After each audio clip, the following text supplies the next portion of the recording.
Well, Texas A&M men's basketball has survived the first round of madness after defeating St. Mary's 63-50. I'm Erin Patterson. Alongside me is Travis Brown. Travis, this was my first time sitting down for a game instead of shooting it. I know I noticed some things, but what did you notice specifically about the Aggies today? Well, we'll start with that, because when I had to put in the credential request for both of us, I was just a writer. I'm just a lowly writer in that you are talent. Oh, so what can I say? Let me just say, we'll start with that. I mean, we'll start with that first. We'll give the people a little bit of a teaser. You got to sit, right here, mid-court, kind of right behind the broadcast booth.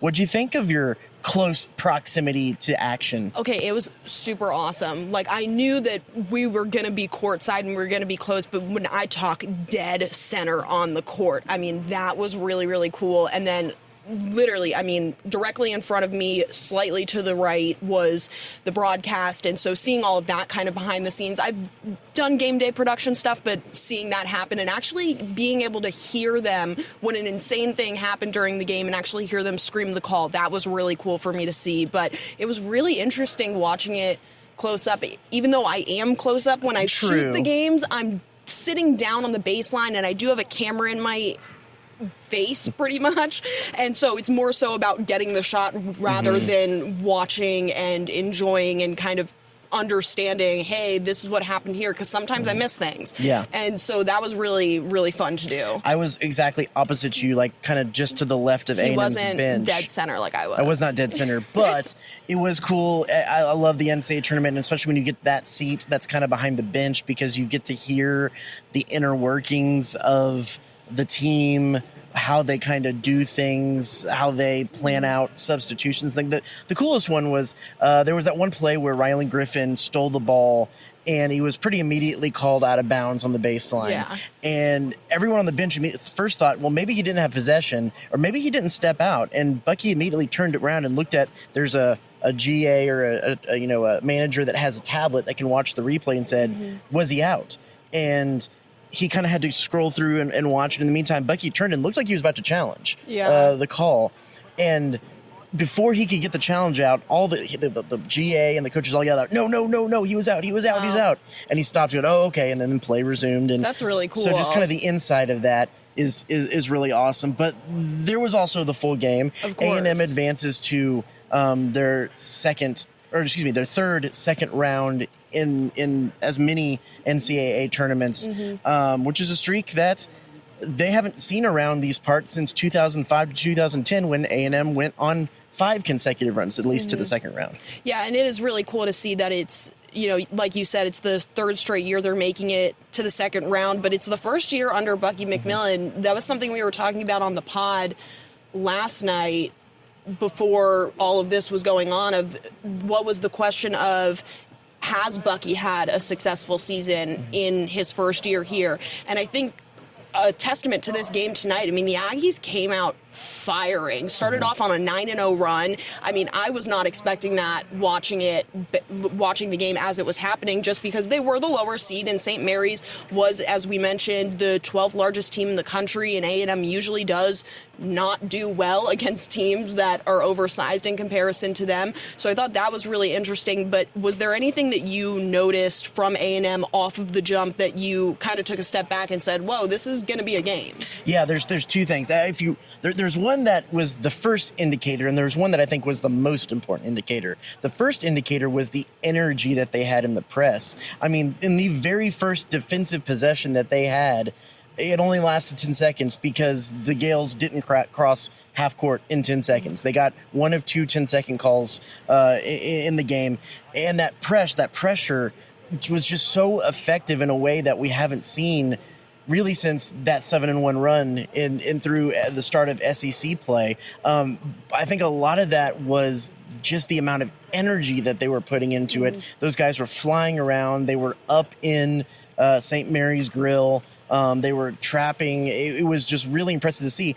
And they had 5 turnovers before the first media timeout, which was wild. 18 turnovers in total for St. Mary's, which was a season high in this game. So that was kind of the first indicator, is that, hey, Buckyball's all about the press, and the press is working in ways that it hasn't in a long time. But I think the biggest indicator was, you mentioned it, how much we were talking about the size difference between these teams. A&M 203 in average height. The Gales were 12, like you said, and guys down low who could score. The majority of their points for 2-point shots are in the paint right around the rim. And Rashawn Agee played like a man possessed with physicality. I mean, he plays physical, but it was physicality that we haven't seen from him before. And there was a streak there in the second half when St. Mary's really made a concerted effort to get the ball down in the post and try to work the post game, that he did not back down while guys were backing him down, and they just missed layup after layup after layup. He said there's even a few that he looked back and said, oh my gosh, he missed that? I can't believe. But they went, it was, I believe, 4 for 17 on layups in this game for a team that their bread and butter is scoring points off of layups. Right. And I want to talk about Rashawn Agee because I will say the main thing about the size going into this game, when I talked to him in the locker room afterwards, that was something that I asked him about. You know, you as one of the bigger guys on the team, what was your mindset throughout this game where you guys are pretty much dominating the entire time, and the whole theories surrounding the start of this game was going to be the size difference. And he said it plain and simple. He's like, you have to test people before you give them a chance to test yourself. And I think that is what they did, and that was a key factor to why they were able to maintain that energy and physicality throughout the game, because they tested St. Mary's early. They did not give they didn't give St. Mary's the chance to get ahead first, which is also something Bucky said. You don't want to get too excited and wrapped up in the moment, and then all of a sudden you're down by 15.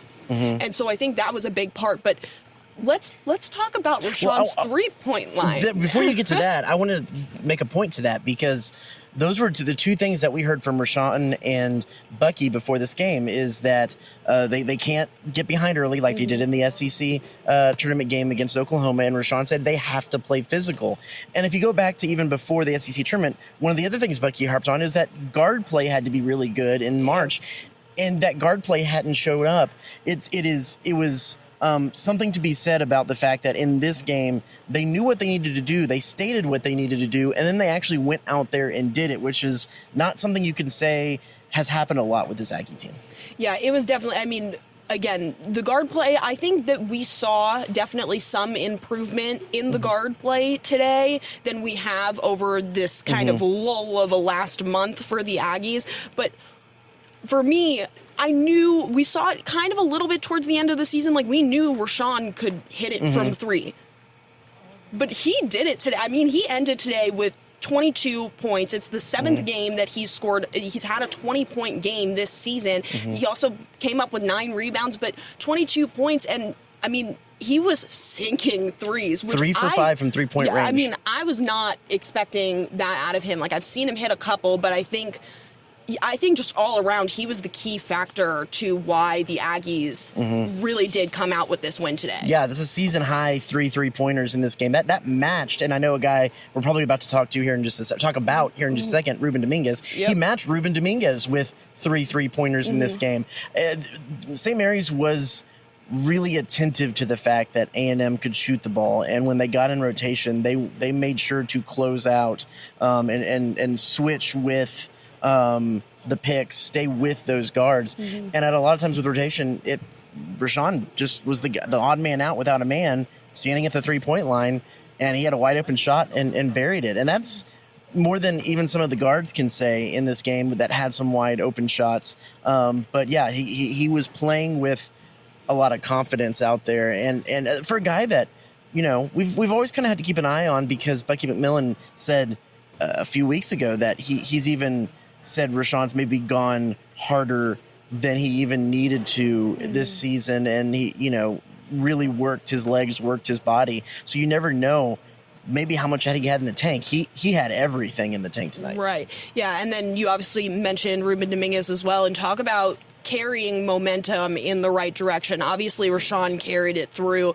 majority of the game, but when Ruben Dominguez hit those back-to-back 3-pointers with, less than 2 minutes in the first half, you've got to imagine that that's going to carry some momentum going into halftime, and clearly it did. I mean, that's really from an offensive standpoint, kind of what won the game. Early on, A&M was preventing St. Mary's from really doing anything offensively. I mentioned they had those 5 turnovers in the first 5 minutes of the game before the first media timeout. But the flip side to that is they scored no points off those 5 turnovers. So the game remained close. Both teams were kind of throwing offensive jabs and no haymakers, and then Ruben Dominguez comes out and actually hits 3 3-pointers within 4 minutes there at the end of the first half, and that's what stretched the lead to 12 points. And A&M never got below that 12-point mark for the rest of the game.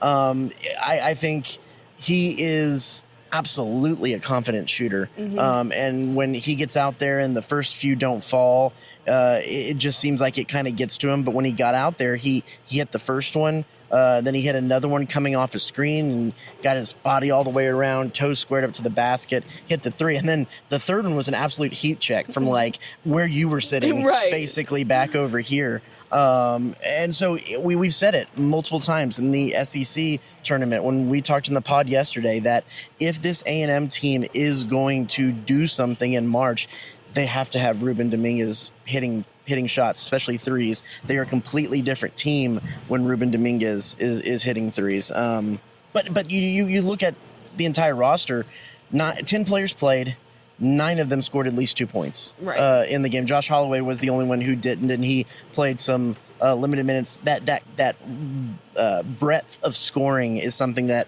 A&M also hasn't had in this last few months of the season, and was a welcome addition for Aggie fans and the coaching staff for sure. Yeah, definitely. And I mean, when you talk about the confidence that Ruben Dominguez can have, if he's making shots or he's hitting them, I have never seen him more hyped up in my entire life. Like, he is usually one, like, he'll get fired up and all of that stuff, but there was a certain point, I think it was right nearing the end of the first half, where he was just, fired up, screaming towards my sideline, and I was like, okay, yeah, he's definitely confident in this game. And we also saw Rashawn Agee do that, and I've seen Rashawn hyped up. He's definitely one to get animated on the court, but I think in the games where he does that is usually the games where they've come out and won. So I do think the confidence plays a factor to it. But we joked that it seemed like after that heat check 3, maybe in an anime style, that it looked like maybe Ruben's tattoos started glowing on that shooting hand. Just, caught fire. A flaming phoenix arose from his tattoos on his, I don't know.